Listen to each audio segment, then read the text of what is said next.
Hello everyone, I'm Dr. Marty Ross. In this video, I'm going to describe what to do with a Herxheimer reaction. And part of this will be to describe what the heck a Herxheimer reaction is, and I'm going to also talk about the things you can do to break it once it has occurred.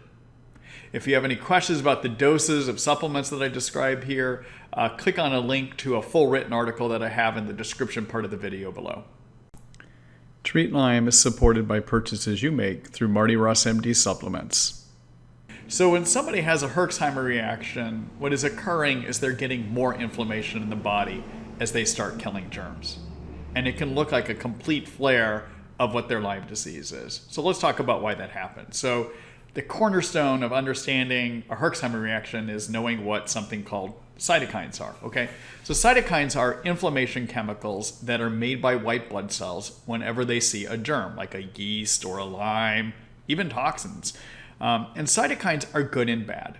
On the good side, they cause more white blood cells to be made. They help antibodies work better. They draw those white blood cells where the infection is. And basically, they get the immune system to work better to fight the infection or to remove a toxin, for instance, okay?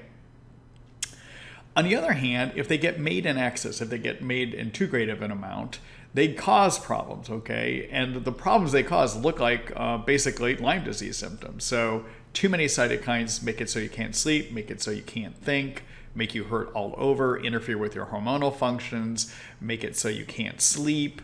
I mean, I can go down the list of symptoms that are Lyme disease symptoms, and that's what excess cytokines do. They also suppress the immune system too, okay? All right. So what happens when you have a Herxheimer reaction, Herxheimer reactions are going to occur either when you first start killing germs with antibiotics, herbal or prescription, or if you've made a recent change in your herbal or prescription antibiotics, like increased a dose or changed to a new one, you may get greater killing. And so what happens is the immune system sees the dead bug parts from killing those germs, okay? Also sees toxins that get released from the inside of those germs, and it also reacts to extra oxidizing agents that are made by the immune system and responds by making more cytokines, okay? So if cytokines are already giving you your Lyme symptoms and you suddenly start making more of those cytokines, guess what's going to get worse? It's all your Lyme disease symptoms, all right? So there are some things that you can do to manage Herxheimer reactions, and these are the things that I found helpful in my practice in Seattle, Washington. Number one, as a foundation to both stop and limit them from happening during treatment, people should be on something that lowers cytokines. And my favorite agent to do that is curcumin. I like using a liposomal form of curcumin. Liposomal means it's microscopically wrapped in fat, and it's to take 500 milligrams of that 3 times a day, or you can even take it as 2 pills 3 times a day if need be, okay? All right.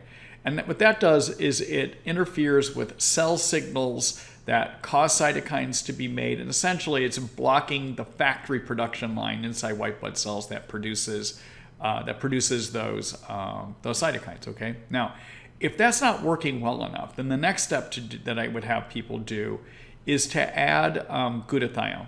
And for glutathione, I also like using liposomal glutathione. It means it's microscopically wrapped in fat. And for both of those, the reason we use liposomal is it increases the absorption in the intestines, okay? So you get more of it into your bloodstream, all right? Now, glutathione is a very strong antioxidant, and it helps in 2 ways in terms of dealing with Herxheimer reactions. Number one, it helps the liver detox toxins out so they can't trigger the cytokines to be made, okay? Secondly, it's a really good antioxidant, and antioxidants basically get inside decrease the signals that cause white blood cells to make cytokines. So think of it as curcumin is on the inside, interrupting the production line, the factory, okay? And what glutathione is doing is it's interrupting the orders to create cytokines from even getting to the cytokine factory, all right? All right, and so for both of those products, if you're looking for product ideas, the product that I like using for liposomal curcumin is something called Mariva 500 by Thorne. And the product that I like using for liposomal glutathione is a product made by Research Nutritionals called Trifortify. In terms of dosing, again, for the curcumin, 500 milligrams 3 times a day. During a Herx, you might want to increase it to 1,000 milligrams 3 times a day. And for the glutathione, I would have people start at 5 milliliters, which is 400 to 500 milligrams, 1 time a day. And if that's not enough, you can actually increase that to 2 times a day. Okay? All right. Now, there are additional herbs and products that you could use if you can't tolerate the curcumin or if the curcumin is not working well enough. All right. So there are combination products that have agents in them that work in many different ways to lower cytokine production in the factory. All right. And those include things like quercetin, black tea extract, curcumin, which I mentioned earlier, N-acetylcysteine. All right, so those are some things. In fact, there's a product made by a company called Research Nutritionals called Cytoquel that has the resveratrol, curcumin, NAC, and black tea extract in it, okay? And sometimes people find that to work better than using just the curcumin alone.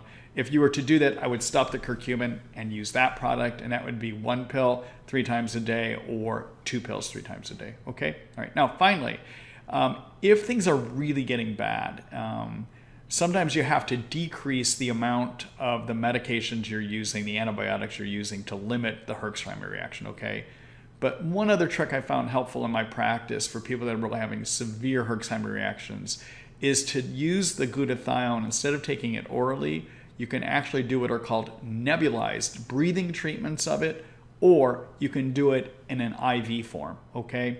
And in the written article that accompanies this video, there's the dosing information in there to consider as well too, all right? All right, so those are some ideas about how you manage a Herxheimer reaction, okay, and why it occurs.